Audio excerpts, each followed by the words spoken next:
and welcome to this video. Today I'm going to be doing a book review for you. Some of these books you may have seen in my previous book video, which is ones I got from the charity shop. So some of those in here and then some others as well. But first of all, I just wanted to introduce myself because I've had a lot of new subscribers recently and I haven't really done an intro video since we started the channel back in 2018, which is really bad. So I'm Victoria, mum of 7, hence the title 7 Kids and Crazy. On my channel we like to do holidays, bargain buy vlogs, book reviews, cooking, days out, all that sort of stuff. So if it is something that you think you might be interested in watching more regularly, please subscribe and click on the notification bell and you'll see all our videos as they come out. So I've got 1, 2, 3, 4, 5, 6, 7, 8, 9, 10 books here. I'm going to try and keep this video down to about 30 minutes, so I might do them all today if I can fit them in. If not, then I'll save them and do a future book review video. I started reading these books probably end of November time, so some of them, the first few are kind of, well, the first couple are kind of Christmassy but not completely Christmassy, and then there are a few Christmassy ones, and then some different ones that I've been reading this year. So the first one was this one, Dreams Come True at Glendale Hall. Couldn't read it then backwards in the camera. I could have just read it here if I had any sense.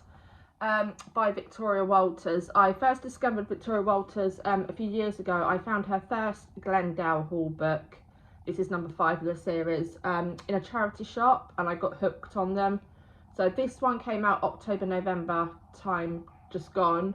So I thought I'd better read this one. She also does a Deadly End series, it's called, and her third book of that one, it's like a murder mystery book series. That's coming out, I think, April time, her next one of that. So if you do pick up one of these from my recommendation, you'd probably also enjoy those too. They're not kind of heavy murder mystery, they're quite light-hearted, as are these ones here. So I'll just read the blurb for you. An uplifting, inspirational and romantic read that will warm your heart. Lorna Ferguson has dreamt of opening her own bed and breakfast in the Highlands village of Glendale for as long as she'd pictured falling in love. While her love life remains frankly hopeless, Lorna is thrilled to secure the rundown Dove House to start this new venture. Along with brother Adam, Lorna starts restoring the house to its Art Deco glory, but faced with major renovation problems and their money fast running out, they worry that Dove House will never be ready to open in the new year. When a mystery man turns up, needing to fulfill a promise he made to his dying father and find the object he left at Dove House many years ago, Lorna's heart goes out to him. But what they find there is going to change both their lives forever. Facing problems every turn, Lorna is going to need all the magic that her beloved Glendale can supply to make her dreams come true. And it does kind of end at Christmas. Does it end at Christmas time? I know there's a bit of Christmas in it. I think it does.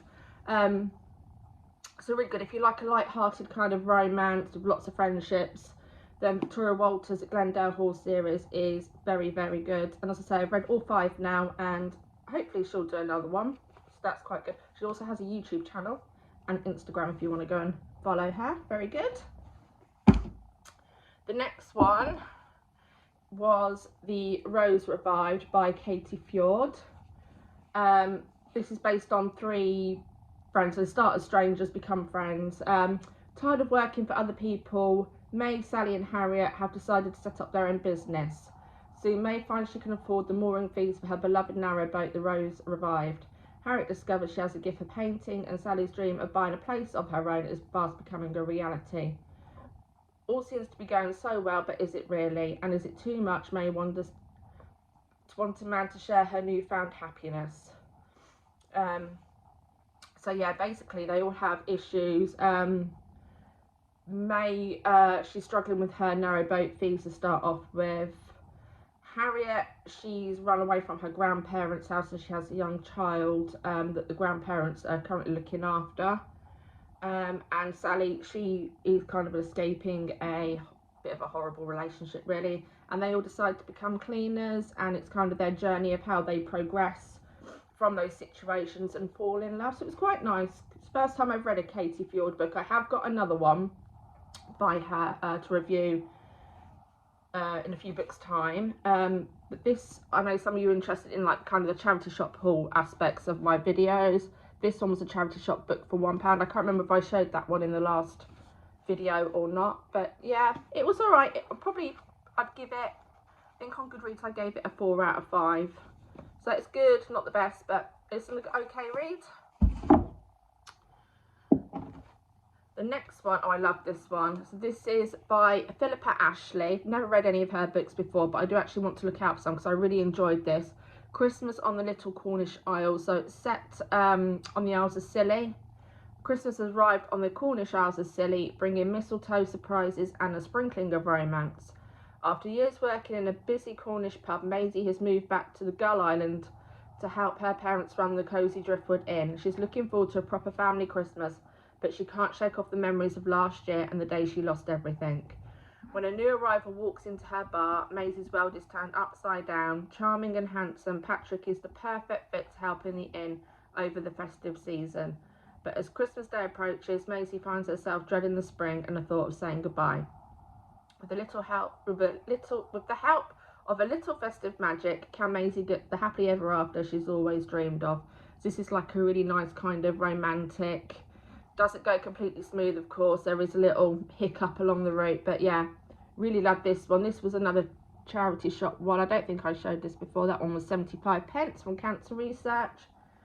So yeah, as I said, I'm definitely going to have a look for Philippa Ashley and see if I can find some more of her books. I was in the charity shop yesterday and I couldn't remember what her name was, so I must remember when I go in there again. The next one was by Sophie Clare, and it was The Christmas Holiday. Again, another Christmassy, romancy, hiccups along the way kind of book. After a bad breakup, eternal optimist Evie Miller has moved to a small village of Willowbrook to finally pursue her dream of opening a craft shop. Unfortunately, with money worries and an ex-boyfriend determined to track her down, her fresh start isn't going entirely to plan. Jake Hartwood is also looking to forget his past. Haunted by the loss of his wife, he's determined not to get close to anyone again, and the last thing he wants is to be celebrating this December. Hoping to avoid the festivities, Evie and Jake arrange to escape Christmas together at Friends in Provence. But will the magic of the season change things between them? So yeah, nice little love story. It starts off when Evie's hanging curtains in Jake's new house. She wasn't expecting him to be there, and she gets knocked off a ladder and hurts herself. Then she has to go home. Her car skids on the ice and she crashes, and she ends up having to stay the night with Jake. Quite all innocent, nothing naughty going on there, but yeah, that's how it starts off.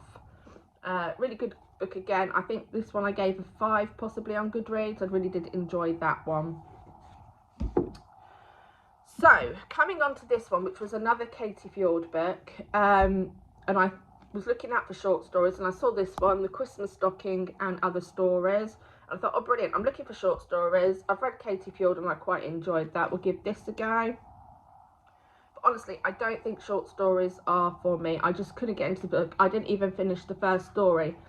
And I think one of the problems with it was the beginning that I just explained to this one was pretty much repeated in the first story of this one, where she goes to this guy's house to help him with some stuff he's brought to take it back because he only had a bike, and her car crashes in the snow at the end of his driveway and she has to stay. So I think it was repetitiveness. I don't know whether I carried on reading any of the other stories, whether I'd have enjoyed them more, but I just think it was because I'm guessing with short stories you can't go in depth as much as what you can the longer novels, and I just didn't feel it, so I gave up on this one, unfortunately. So yeah, I'll probably give it a 1 or a 2 out of 5, this one, unfortunately, which was a shame. I was looking forward to reading it, but just couldn't get into it.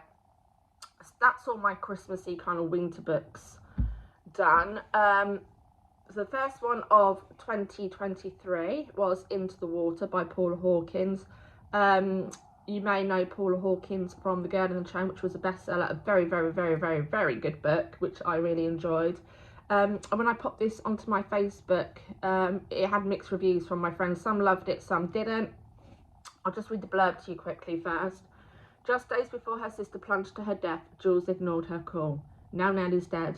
They say she jumped, and Jules must return to her sister's house to care for her daughter and face the mystery of Nell's death. But Jules is afraid of her long-buried memories of the old Mill house, of this small town that is drowning in secrecy. and of knowing that Nell would never have jumped. So it kind of goes into, did she jump or was she pushed? What happened on the top of the cliff where she fell from? I think a lot of my friends struggled with this because if you look, so right at the beginning of the book you have a list of all the different characters, and as you go and who they are and how they relate to the story, and you will see, so you've got a chapter of Jules, you've got a chapter with Helen, Nikki, who else? Another one of Jules. But there's quite a few characters, so when you start reading the book, you have to keep checking this kind of glossary at the beginning of who's who to work out how the story's forming. It probably takes a good third of the book to get used to who's who and what their storyline is in the actual overall story. A few twists and turns, some I was expecting, some I wasn't. So yeah, if you did like Girl on the Train, give it a go. As I said, some of my friends liked it, some of them didn't. Yeah, so no, I was glad I read it anyway. Right, next one, we're getting through these quite quick actually, we'll get all these done. The next one I read this year was The Girl with No Name by Diane Costello. I'm really into my World War II kind of books at the moment. I've got a few more that I'd like to read, which are stacked up in the bedroom at the minute. So I'll just read the blurb for this one for you. 13-year-old Lisa escaped from Nazi Germany on the Kindertransport. She arrives in London unable to speak a word of English, her few belongings crammed into a small suitcase. Among them is a precious photograph of the family she has left behind. Lonely and homesick, Lisa is adopted by a childless couple, but when the Blitz blows her new home apart, she wakes up in hospital with no memory of who she is or where she came from. The authorities give her a new name and dispatch her to a children's home. With the war raging around her, what will become of Lisa now? So I did really enjoy this one. There was a lot of kind of how she builds up her friendships with different people, then that gets blown apart in London. She moves out to the country and she settles down with kind of an old spinster lady down there, and the friendship that she makes with her is lovely as well.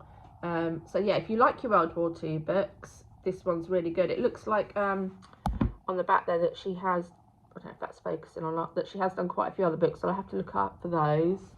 But yeah, really enjoyed this one. This was another charity shop one. I don't think this was in my haul I did, but I can't remember how much I paid for this one, so there's no sticker on it. But yeah, really enjoyed that one. Next one was Ali McNamara's Hope and Happiness in Bluebell Wood. I was a bit mixed on this one. I found it very slow to get into. But reviews on Goodreads are really good on it. People love it, but I suppose it's one of those things. But once I did get to about halfway, which was a bit of a struggle for me on this book, I did kind of get into it. There's lots of friendships made. I'll read the blurb, that'd be helpful. Ava loves city life, but when something happens to make her feel unsafe, she retreats to the calm and quiet of Bluebell Wood. The once high-flying Ava now locks herself away in her fairy tale cottage, only leaving to explore the trails of her nearby woods or to potter in the garden with her dog Merlin. When Ava begins to feed the wild birds that flock to her bird table, they start leaving her trinkets of appreciation in return. The gifts seem innocent at first, but they soon take on a deeper meaning. It isn't until Ava meets Callum, the handsome parish priest, that she can't help but wonder if the birds might have been trying to get her out of the house all along. But will their curious behaviour help to heal Ava and transform her and Callum into the lovebirds they clearly belong to be? So yeah, I'd give it a 3.5 or 4. The storyline does develop on where there's kind of a housing development planned for outside the village, and they work together to try and stop that. So that's kind of where the storyline ends up going. It gets a bit more interesting at that point. But yeah, try it, see what you think. If you have read this and you've got any comments on it, please leave them below. Or any other Ali McNamara books. Actually, oh, have I read an Ali McNamara? I'm sure I have. I think I've read Daisy's Cornish Camper Van. Yes, I did read that. Yeah, Was that in my last book haul? That was a very good book. I did enjoy that one more than that one there, actually. Cuckoo by Sophie Draper. This I found really interesting. And again, the reviews on Goodreads. I shouldn't actually read reviews on Goodreads because I never kind of agree with them that much. People didn't like this as much as I thought they would do. So last year I read Magpie by Sophie Draper. I'm pretty sure I did mention that one in my last video. And it kind of the same kind of dark feeling with this book. When her stepmother dies unexpectedly, Caro returns to her childhood home in Derbyshire. Although she hasn't seen Elizabeth in years, the remote farmhouse offers refuge from a bad relationship and chance to start again.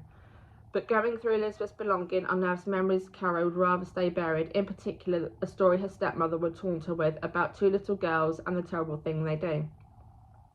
As heavy snow traps Caro in the village where her neighbours stare and whisper, she is forced to question why Elizabeth hated her so much and what she is hiding. But does Caro really want to uncover the truth? A haunting and twisty psychological thriller, perfect balance for Ruth Ware and Cass Green. So the story that it refers to there is the story of the pear drum, and it's the same story that Coraline is based on. So I thought it's quite interesting. The Coraline story, and the main character in this, Caro, is actually called Caroline. So yeah, and it's basically about her evil stepmother and why she hated her so much, and she's blocked out a lot of memories, and being back in the house brings back those memories. So I found it really, really interesting. I would recommend it if you like that kind of dark, psychological, bit creepy kind of book. I found it very good. And then we have got through them all before it's only gone 17 minutes. That's pretty good.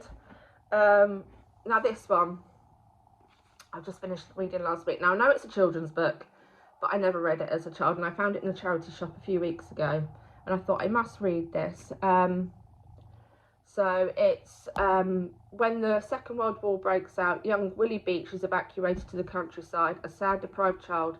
He slowly begins to flourish under the care of kind old Tom Oakley.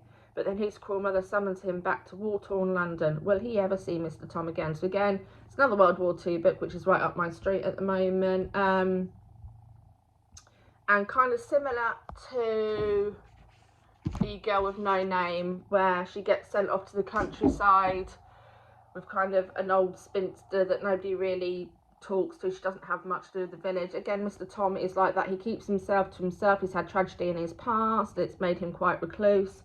And Willie brings him out of himself and kind of gets him more involved in village life. So there are some more twists and turns in this one. And I know there was a TV production, I think, with John Thor playing Tom. So probably would be quite interesting to watch that and see how much it compares with the book.